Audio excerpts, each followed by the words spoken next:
বাংলাদেশের প্রত্যন্ত অঞ্চল লক্ষ্মীপুরের রামগতির ৩ নং চরপোড়াগাছা ইউনিয়ন ১ নং ওয়ার্ড হারুন বাজারে অবস্থিত ইকরা মডেল মাদ্রাসা।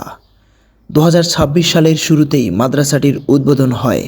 উদ্বোধনের পর থেকে ইতোমধ্যে পর্যন্ত মাদ্রাসার প্রায় ৭০ থেকে ১০০ জন শিক্ষার্থী ভর্তি ফরম সংগ্রহ করেছে এবং ভর্তি হয়েছে। এখনও পর্যন্ত মাদ্রাসার শিশু প্রথম জামাত এবং দ্বিতীয় জামাত পর্যন্ত ক্লাস চলমান। মাদ্রাসা শিক্ষকদের সাথে যোগাযোগ করে জানতে পেরেছি আগামী বছর তারা পর্যায়ক্রমে তৃতীয়, চতুর্থ এবং ইবতেদায়ী দাখিল চালু করবে এবং মাদ্রাসার একটি নির্দিষ্ট ভবনের কাজ খুব দ্রুত সময়ের মধ্যেই তারা হাতে নেবে। আসসালামু আলাইকুম প্রিয় দর্শক, কাছে কিংবা দূরে, দেশে কিংবা প্রবাসে, এই মুহূর্তে যারা যেখান থেকে সোশ্যাল মিডিয়ার কল্যাণে আমাদেরকে দেখছেন, শুনছেন এবং পরবর্তী সময় দেখবেন, শুনবেন, আপনাদের সকলকে সবার দেশের পক্ষ থেকে আন্তরিক ধন্যবাদ। প্রিয় দর্শক, আমরা আজকে এসেছি লক্ষ্মীপুরের প্রত্যন্ত অঞ্চল ৩ নং চরপোড়াগাছা ইউনিয়নের ১ নং ওয়ার্ডে অবস্থিত একটি দ্বীনি শিক্ষা প্রতিষ্ঠানটি হচ্ছে 10 ইউনিটি গ্রুপের একটি ধর্মীয় শিক্ষা প্রতিষ্ঠান ইকরা মডেল মাদ্রাসা। এটি হারুন বাজারে অবস্থিত। আমরা আজকে কথা বলবো ইকরা মডেল মাদ্রাসার সম্মানিত প্রধান শিক্ষকের সাথে। আসসালামু আলাইকুম রহমতুল্লাহ। ওয়ালাইকুম আসসালাম রহমতুল্লাহ। কেমন আছেন আপনি? আলহামদুলিল্লাহ ভালো আছি, আপনি কেমন আছেন? আলহামদুলিল্লাহ। প্রথমে আমরা পরিচয় করিয়ে দিচ্ছি, তিনি হচ্ছেন একজন ধর্মীয় আলোচক। ইতিমধ্যে বাংলাদেশের বিভিন্ন অঞ্চলে মহাগ্রন্থ আল কোরআনুল কারীমের তাফসির মানুষের মাঝে ছড়িয়ে দিয়েছেন। সেই সাথে উনি একটি মসজিদের খতিব হিসাবে দায়িত্বরত আছেন এবং এই মাদ্রাসার মহাপরিচালক তিনি।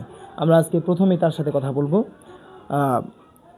জনাব ওমর ফারুক ভাই, আপনার এই প্রতিষ্ঠানের বয়স কত? আমরা 2026 সালের জানুয়ারি থেকে এটার কার্যক্রম শুরু করেছি। এবছরটা আমাদের রানিং বছর। তাহলে সেই হিসেবে তো আপনার প্রতিষ্ঠানের বছর শুরুতেই, মানে এই বছরটাই শুরু মাত্র। তো প্রথম বছরে আপনারা এই প্রতিষ্ঠানের শুরুতে কেমন সাড়া পেয়েছেন মানুষের মাঝে? আলহামদুলিল্লাহ, মহান রব্বে কারিমের দরবারে শুকরিয়া আদায় করি যে মহান রব্বুল আলামিন আমাদেরকে এই বছর আমরা এখনও পর্যন্ত আমরা 3টা ক্লাস নিয়ে, শিশু প্রথম দ্বিতীয়, এই 3টা ক্লাস নিয়ে আমরা গ্রামীণ অঞ্চলে প্রায় 70 জন ছাত্র স্টুডেন্ট আমরা পেয়েছি। এবং কি আমাদের এটা একটা প্রাইভেট প্রতিষ্ঠান। এই গ্রামীণ অঞ্চলে তো মাসিক 500 টাকা বেতন হারে 70 জন শিক্ষার্থী পাওয়া আমাদের জন্য অনেক অর্জন। এটা আমরা মহান আল্লাহ তাআলার দরবারে শুকরিয়া। আশা করি আরও ভর্তি হবে।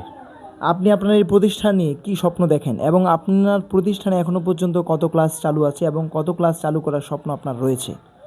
আমাদের আসলে এই প্রতিষ্ঠানটা মূলত করার উদ্দেশ্য হচ্ছে, আমরা তো অনেকেই বাইরে শিক্ষা অর্জন করেছি, পাশাপাশি বাইরে চাকরি করেছি। দেখতেছি আমাদের এই গ্রামীণ অঞ্চলে ভালো মানের একটা প্রতিষ্ঠান নাই।